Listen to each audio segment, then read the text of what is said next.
Hey everyone, Leo Bond here. I'm back again today for the Best Buy Canada plug-in blog, and this time it's with a quick look at the 1/18th scale LaTrax Teton, which is a small 4x4 truck that shares a number of its key features and specs with the LaTrax SST that I reviewed a few weeks back. Now, since there's considerable overlap between these two little RC vehicles, I will refer you back to my SST review, and I'll link to that at the top of the page, so you can check that out for some of the details that I might just kind of skim over here, because the main purpose of this particular video is to show you the Teton in action and to make you aware of some of the things that are different about it from the SST. So I'll cover some of the commonalities, but not necessarily everything. So to quickly summarize some of those commonalities that I was talking about, both of these vehicles can reach speeds of up to 32 kilometers an hour or 20 miles per hour, and they also both use the exact same controller, which is a 2.4 gigahertz transmitter with long-range capabilities. And I probably had these things going anywhere up to 200 feet away from me, and maybe even a little bit more than that, and there was never any sign of signal loss whatsoever between the transmitter and the vehicle, so I can vouch for them at least having that much range, which is pretty impressive for the size and type of radio-controlled vehicle that they both are.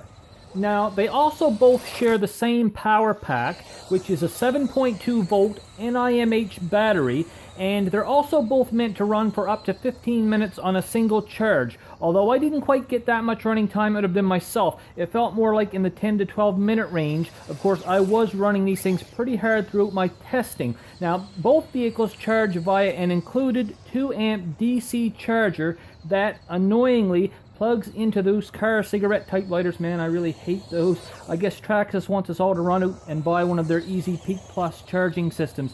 Anyway, they're also both basically monster trucks, though the Teton has more of an SUV look to it with the higher back end and everything. Really kind of reminds me of a Ford Bronco. And I would have to say that the SST looks more like an off-road racing truck.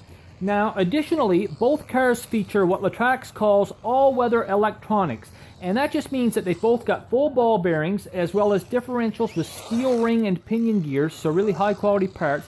And since the electronics themselves are waterproof, you can actually drive them in pretty much any conditions, in the rain, through puddles, just whatever you want to do. Really, really cool. And LaTrax offers something called the LaTrax Lifetime Electronics Warranty. So they're really standing behind their product with respect to the claims of the durability and whatnot. So I really find this reassuring because I'm actually quite good at destroying these things pretty quickly. Now, of course, both vehicles are also pretty much ready to run straight out of the box, so there's no assembly required or anything like that, and it's just really a matter of charging them up and taking them outside.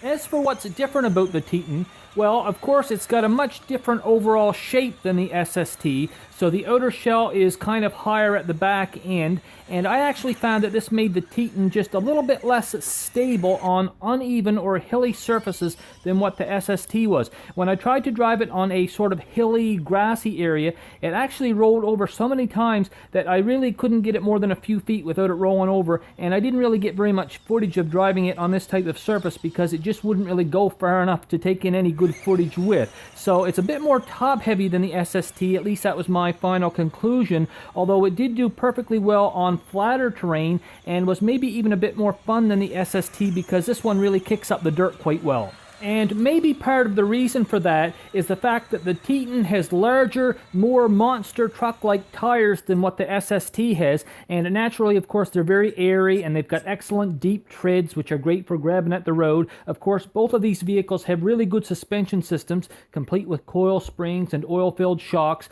so they can really bounce around and go pretty much anywhere without fear of something breaking. But I do think that the SST is just a little bit closer to the ground than the Teton, and that makes it just a little bit more stable in some of those hilly areas, but the Teton definitely has the cooler tires. Now, as for the Teton's outer shell that I briefly mentioned earlier, well, it is every bit as flexible and robust as that of the SST. These outer shells always are. They're very, very durable, and pretty much every one that I've ever come across has been just as tough as nails. They can really take a considerable beating before they'll crack or break. Now, just as a size comparison here, I'm going to show the Teton's shell next to my favorite pin. And as you can see, The Teton also has a very nice color scheme. It's mostly black, blue, and gray. There's a little bit of white and red on there as well.